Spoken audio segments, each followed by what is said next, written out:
40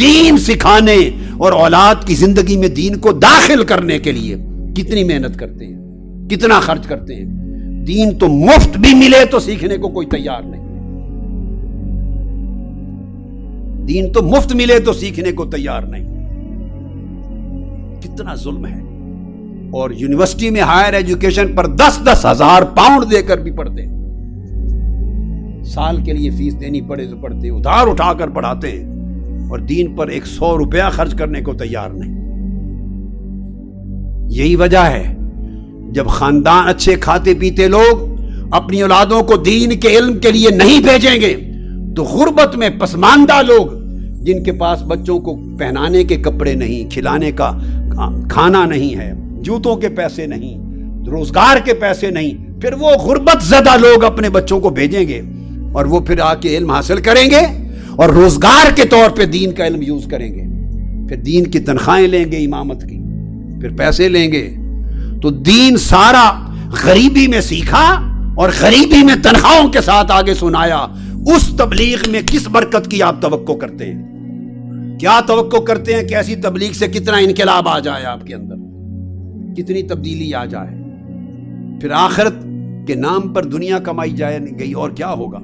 اور یہ اسی کا نتیجہ ہے، چونکہ دین کا علم نہیں دیا. اور یہ ہلاکت اہل سنت ہمارے عقیدے میں، میرے عقیدے والے لوگوں میں زیادہ ہوئی.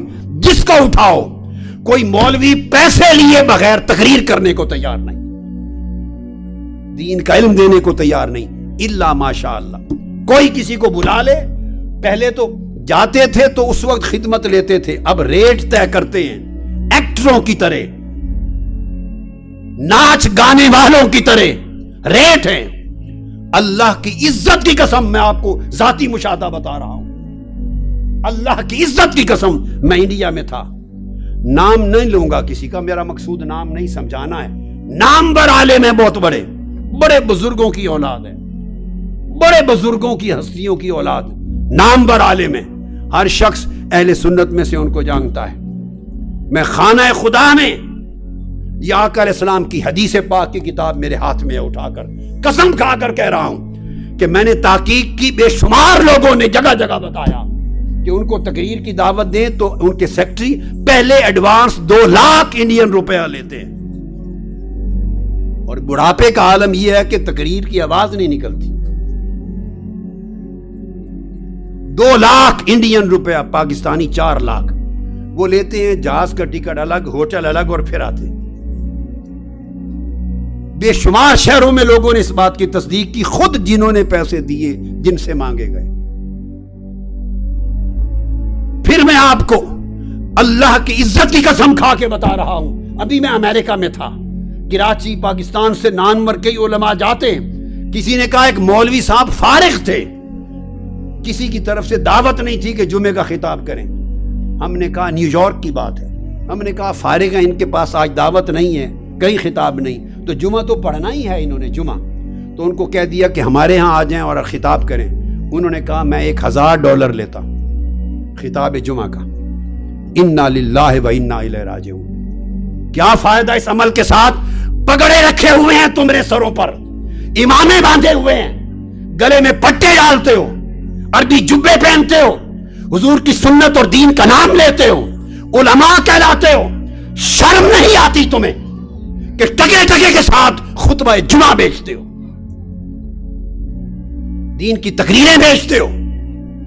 پھر اگر تمہارا اور ہمارا میں اب یوں کہ اگر ہمارا عمل دین کے نام لینے والوں کا یہ ہوگا تو پھر لوگ تمہیں بلائیں گے یا کنجروں کو بلائیں گے، گانے والیوں کو بلائیں گے؟ فرق کیا رہ گیا؟ اس نے گانا سنا کے پہلے پیسے ریٹ طے کیے، تم نے قال اللہ و قال الرسول قرآن اور سنت سنانا تھا، پہلے ریٹ طے کر رہے ہو بیٹھ کر. کیا دین رہ گیا؟ اور یہ وبا ہمارے مسلک اہل سنت میں زیادہ پھیلی ہے. دوسرے لوگ بھی لیتے ہوں گے مگر اتنے گھٹیا، اتنا نیچے نہیں گرے ہوں گے شاید. اپنے پردے داری میں لیتے ہوں گے. اخترا ہر کوئی زندہ ہے، ہماری طرح تو کوئی نہیں کرتا کہ نہیں لینا، اور شراب اور خنزیر کی طرح حرام کر دینا، اس طرح زندہ نہیں رہا جا سکتا. لوگ لیتے ہیں، لوگ ان کو عزت سے دے دیتے ہیں، جیب میں ڈال دیا، مانگتے نہیں ہیں، خدمت کر دی، تکریم تعظیم کے ساتھ کر دی، تو کچھ لوگ پھر کچھ رکھ رکھاؤ اور عزت رکھتے ہیں، ادھر تو منگتے بن گئے ہیں، ریٹ طے کرتے ہیں۔ یہ علماء کا الا ماشاء اللہ یہ عالم، اور اب نعت خانوں کی یہ ہے کہ 4 لاکھ، جتنا بڑا نعت خان ہے پہلے ریٹ مانگتا ہے، اور پھر نعتیں سنا کے عشق مصطفیٰ کی بات کرتے ہو۔ شرم سے ڈوب مرنا چاہیے تمہیں۔ کون سا عشق مصطفیٰ کا جس رسول کی نعت سنانے کے لیے تم رات کو 2 لاکھ 3 لاکھ 4 لاکھ کا ریٹ لو؟ عشق مصطفیٰ کی تلقین ہو رہی ہے اس مسلک میں؟ بولیے آپ کے تجربے ہیں یا نہیں؟ یہاں ایمان سے کہیے ہیں کہ نہیں؟ جب بلاتے ہیں تو ریٹ طے کرتے ہیں کہ نہیں نعتوں کے؟ ہاتھ کھڑا کر کے بتائیں ایمانداری سے، گواہی دیں، گواہی دیں۔ اونچی ہاتھ سے جن کا تعلق مساجد سے ہے، انتظامیہ سے ہے، ریٹ مانگتے ہیں، نعتوں کے مانگتے ہیں، قرآن کی قرات کے ریٹ مانگتے ہیں، تقریر علم دین کے بیان کے ریٹ مانگتے ہیں۔ کیا آقا نے یہی تلقین کی تھی امت کو؟ یہی سبق سکھایا تھا؟ صحابہ کرام کا طرز عمل یہ تھا؟ امام حسن بصری ایسے تھے؟ امام اعظم ابو حنیفہ اس طرح علم پڑھاتے تھے، ریٹ بناتے تھے؟ امام مالک کا یہ طرز عمل تھا؟ امام شافعی کا، امام احمد بن حنبل کا، داؤد طائی کا، حسن بصری کا، حضرت اعمش کا، سفیان الثوری کا؟ ارے جنہوں نے دنیا میں دین پھیلایا وہ ریٹ بناتے تھے، لوگوں سے پیسے مانگتے تھے؟ خدا کے لیے دین کو بیچنا چھوڑ دیں۔ برکتیں اٹھ گئی ہیں، اثرات اٹھ گئے ہیں، اوپر سے لباس کے ہم نے ڈھونگ بنا رکھے ہیں، پٹکے دورے کر کے گلے میں ڈالتے ہیں، 2 3 چادریں لپیٹتے ہیں اوپر، داڑیاں لمبی بڑی رکھ لیتے ہیں۔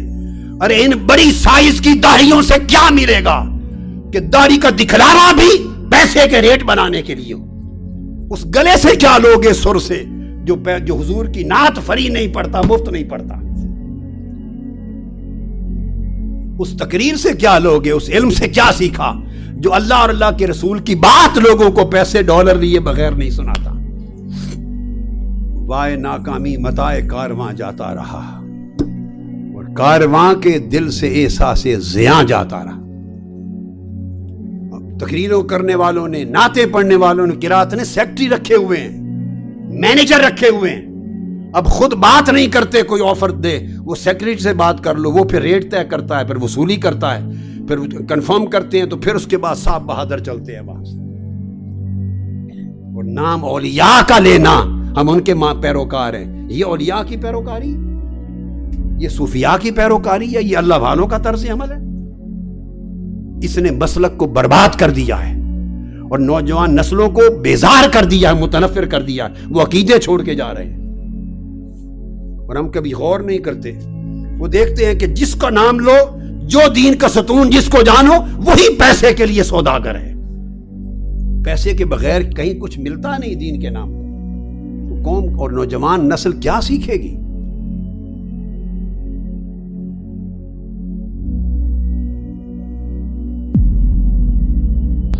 مسلمان اس قوم کا نام ہے جو ایک مشن اپنا دنیا میں رکھتی ہے۔